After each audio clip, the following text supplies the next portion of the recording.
um, ensure din po nato na kaya po natin mag-invest sa mga essential services in education, tapos sa mga infrastructure po. Ayun lang po. Okay. Thank you. Next, Tiangco.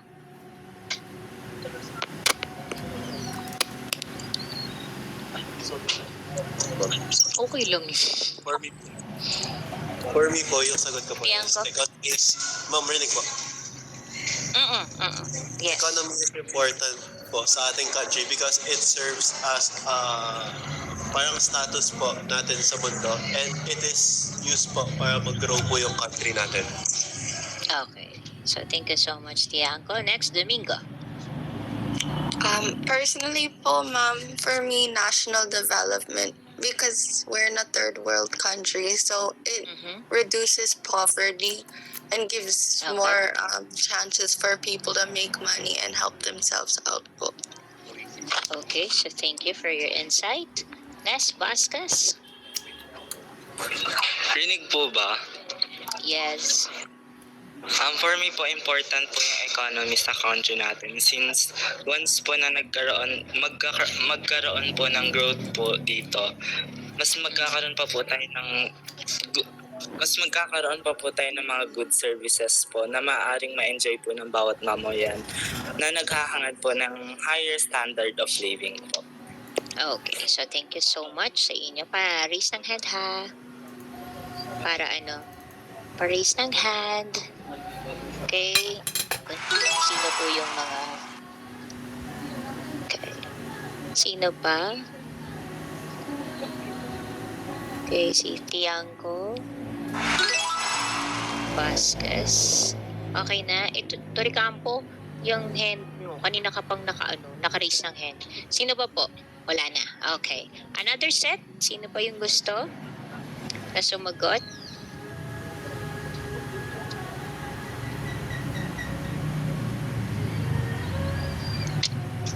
Si Brihino. Okay, sino pa po? Nakakainis. Pag binubuksan ko tong Sige po, sino pa? Brihino. Nasaan ka na? Okay, sino pa yung nagtataas ng kamay? Kakatapos mo lang mangulab nun, Gusto mo ulit sumagot? Hindi pa nabigyan ng trophy po. Hindi ba? Okay. Alright. Okay, Galvelo, go ahead. Sino pa? Raise your hand. Pati to si Torocampo, tumaas ang kamay. Sino pa? Sino pa? Tulog Manding. Ikaw ba ay nakapag-share na? Fudulia. Okay. Sino pa? Last one.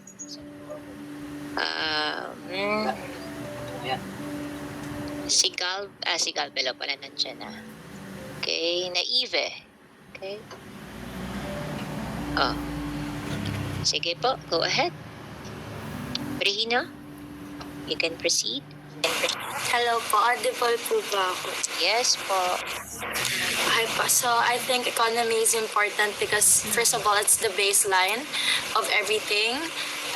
This is our basis for what are the things we should improve on in our country, and this is the baseline wherein it determines how much job we can offer sa population and also how much we interact economically to other countries.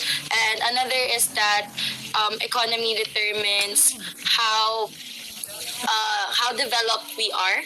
So it's one of the things na we should really focus on, especially in the government, to be able to solve a lot of issues in our society po. Yun lang po. Okay, so thank you so much, Brihino, for your nice insight.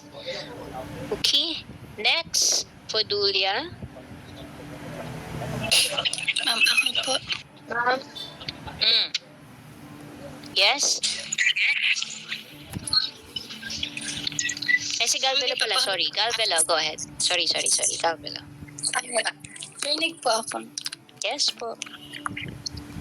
So the reason po why economy is super important po sa country natin kasi nag-help po siya to create jobs. So that means po kapag nakapag-create ng job, may mga taong makakapag-earn ng money, makakapag-provide sa family nila. And also kapag ang economy po natin is doing well, yung government po natin nakakapag-collect sila ng tax para makapagbayad sa school, sa hospital, tsaka sa roads. Tapos po na-reduce po neto yung poverty. Tapos syempre po, it makes life better for everyone by providing access to things like education and healthcare. Yun lang po. Okay, so thank you so much, Cabra, for also nice insight. Naive? What food? What food? Lagi na kitang natatawag na Eve, no? No, ma'am. Am I Okay. audible po? Yes, So- you could share. No po. Am I audible? Yes, proceed. Yes po. So, I think, why economy is important, especially in our country, kasi po, we have a growing population. So, pag mas dumadami yung tao, we need to expand to meet the increasing demands for jobs. Ayun nga, like sinabi nila, we need to have job opportunities para din for betterment of the life of the Filipinos din po. Yun po. Okay, so thank you so much, Naive, for nice insight too. Meron pa po ba na gustong sumagot? So thank you. Tay. Sobrehino. Calvelo. And then, si Fodulia nawala. Okay, Naive? Nasaan ka na, Naive?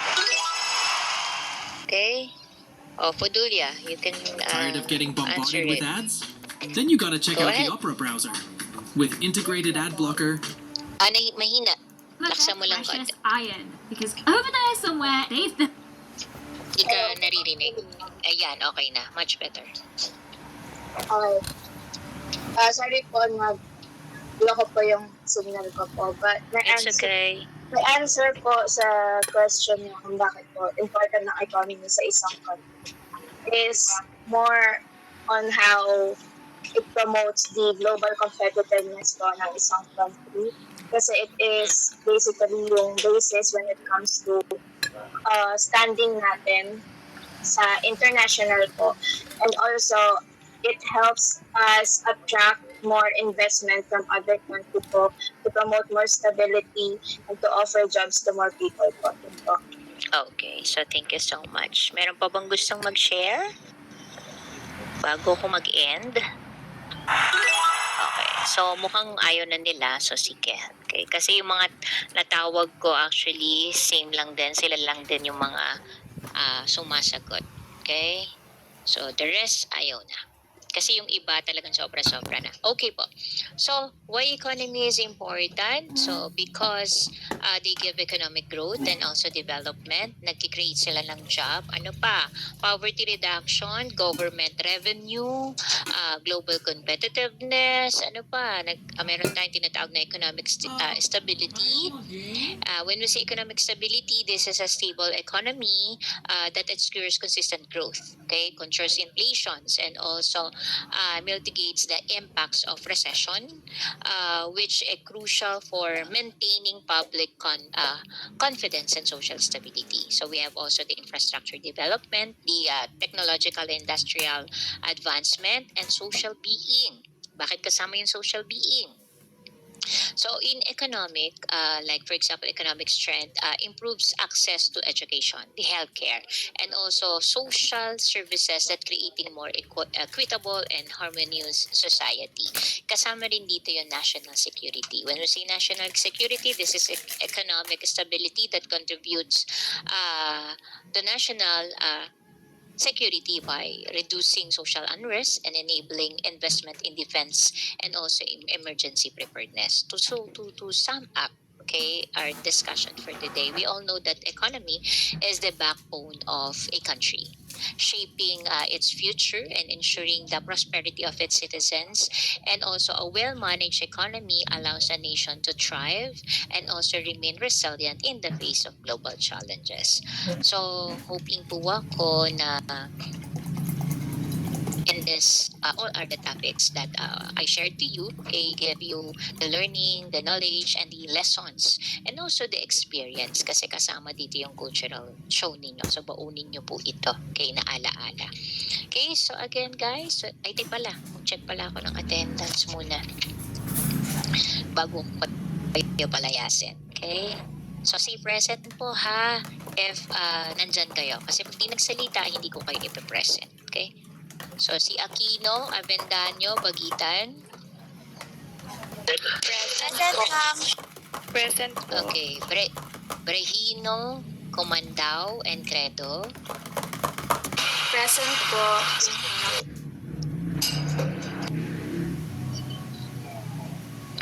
Next, De Guzman. Diyos ko, nahihilo na ako dahil wala pang kain.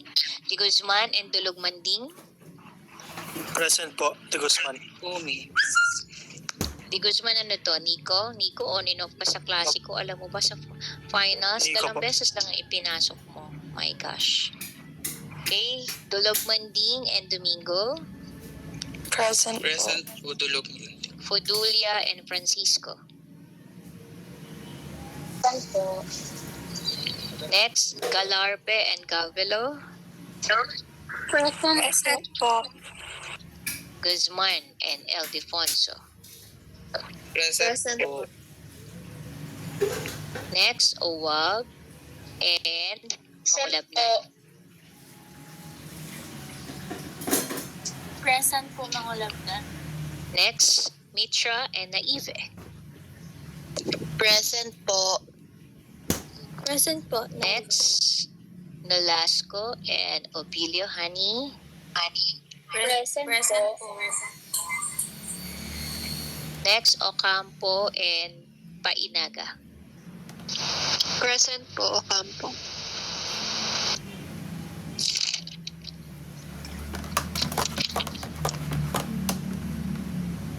Ay, ano ba yun? Ocampo, Painaga. Next, Palermo and Polangas.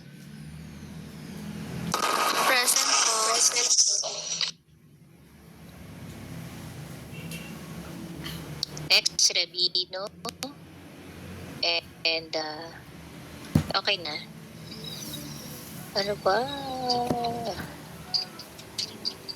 Okay, mag-off cam nga ako guys. Kasi nawala ako. Ang dami niyan ha. Salamat ano kita. Survive kita. Hindi pa ako makain. Kasi in-invite ako ng HM.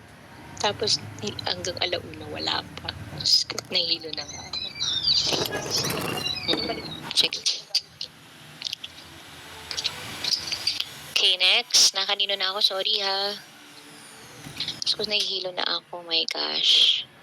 Nasa na ako? Sorry. Rabino. Hala! Nag-close cam na nga ako. Refresh ako guys ha. Saglit.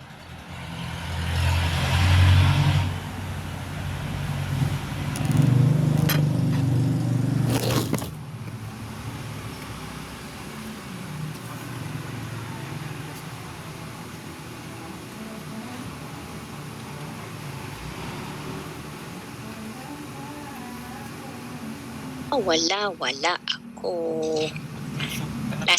Nasa na ako? Kakainis kasi. Kay Rabino, Regalario, Tiangco. Present po. Present po. Daming wala, may gulay. And then, si Torrecampo and Vasquez. Present po. Torrecampo, Vasquez, and Present Villalba. po. Present po. Okay. Present po. Kanina wala to si Benluan. Sorry, Benluan, kasi hindi kita pwedeng i-accept kasi kakarating mo lang. Kanina wala ka. So, dapat tatawagin kita eh. Okay? So, sorry. Nag-in ka lang. Pero, hindi ka umattend ng isang buong session. Okay? Huh? Okay po. So, guys, thank you so much. So, I hope you have a happy and wonderful holiday. Okay? See you when I see you. Thank you so much. Isasend ko na lang po yung grades ninyo on our GC. If ever again you have any questions regarding your grade, just see me. Okay? Sige po. Oo, ikaw pa ba hindi ko matawag? Sige na, go ahead na po. Thank you so much, guys. God bless. Nasaan na yun?